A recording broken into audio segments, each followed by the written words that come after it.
So right now I'm shooting with the Blazar Remus 35mm on the Lumix S5. And as you can see, the image is much taller than it usually is. And the reason why it is because I rotated the lens 90 degrees. So instead of stretching the image horizontally, I'm now stretching the image vertically. And this leads to a much taller image, obviously. But what's fun is that you also get to keep all the anamorphic characteristics while having a much taller frame. Or essentially what you're doing is that you're rotating all the characteristics. And I've been shooting this way for a couple of months now, and I've really enjoyed it. So I thought I'd just make this video and talk a little bit about, the pros and cons, what type of project that this could fit, and some of the surprising upsides by using this technique.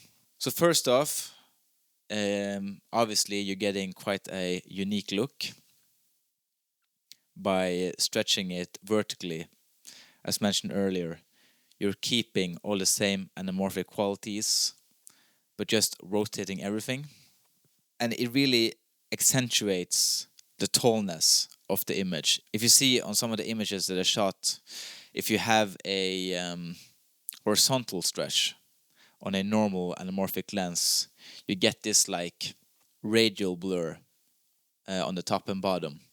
But this radial blur gets much more noticeable on left and right side because you're rotating the lens. Especially if you pull to infinite focus, then you're still getting this like radial blur on the sides, even though everything else is in focus. And what it does, I think, is that it really, as mentioned, accentuates the taller image, and also it puts more focus on what's in the middle, and also gives this vintage look that I really like. So what you're essentially getting, I think, is quite a trippy look. So let's say you're doing music videos. This could work perfectly for that, especially if you're doing like a drug scene where someone is tripping on drugs or something like that. And with the taller frame, if you're shooting something like a psychological thriller, you can get this very claustrophobic and trippy look that can very much fit a horror film. And also if you want to make something that's more vintage, like a throwback look, and you don't want to crop the sides, then obviously this is a great way to use the most out of this sensor. And this leads me to my second point, which is that if you have a camera that doesn't support OpenGate, you can kind of unlock OpenGate by using this technique. So, for example, with me, I'm using the Lumix S5, which is only shooting in 16:9. I'm now getting a tall frame similar to OpenGate because I'm now stretching vertically. And also a great thing about this is that you're actually getting even more out of the frame than with OpenGate. OpenGate is around 1.55 by 1 or something like that. This is 1.19 by 1, which is very close to a square. It's even more narrow than or taller than 4 by 3. So if you're doing social media and you still want that anamorphic look, this is a great compromise. One of the other benefits about using this technique is that you actually reduce the rolling shutter. So often when you're shooting OpenGate, you get a very slow readout speed. If you're looking at something like the Pixel 6K, rolling shutter usually is shown through a vertical line that's skewed. But the reason why you shouldn't use anamorphic on a camera that has a slow rolling shutter is because when you stretch out the image horizontally, it exaggerates the skewed line. But if you imagine that you're actually stretching that line vertically, it actually becomes much less skewed. With something like the Lumix S5, which has like around 20 millisecond readout speed on full frame, you now get around essentially a 15 millisecond readout speed. So that's actually a great benefit of using vertical anamorphics. One of the cons of using vertical anamorphic is that if you're using IBIS, it won't work as well. I've noticed when shooting with my Lumix S5, first off, I'm not sure which IBIS to use because you have anamorphic IBIS and you have normal IBIS. I've been mostly trying to use normal IBIS, and it works most of the time.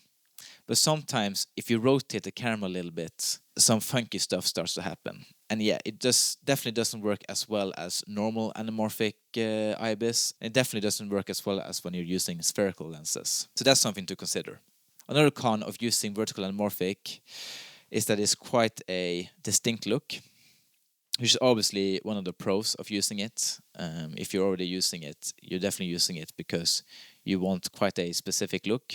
But it definitely doesn't work for every project. So that's something to consider. One thing that's great about this technique, specifically using the Blazar Remus 35mm, is that this lens is a S35 lens, which means that you usually have to use a APS-C crop to use it properly.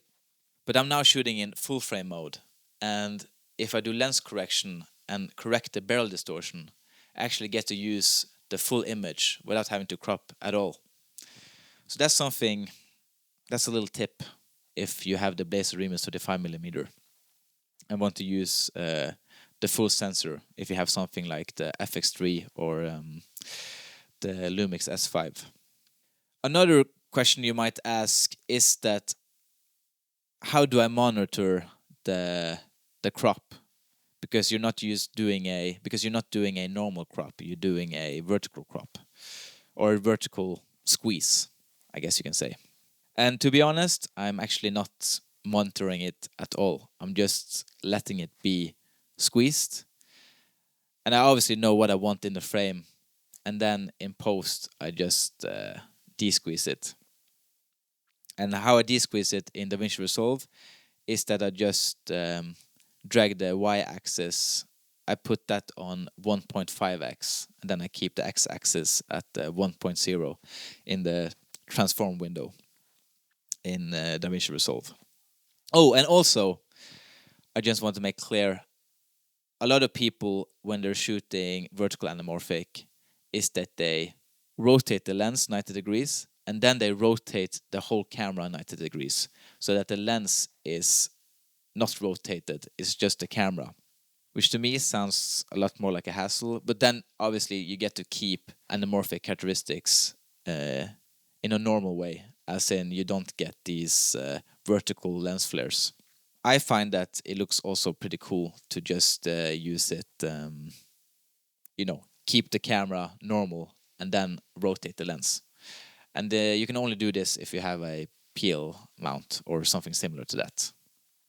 Hope you guys enjoyed, and please do leave a like and comment if you like this, and also perhaps even watch through the video again if you come this long, to help me get my watch time hours up, if that's something you're allowed to say in a YouTube video. Okay, bye.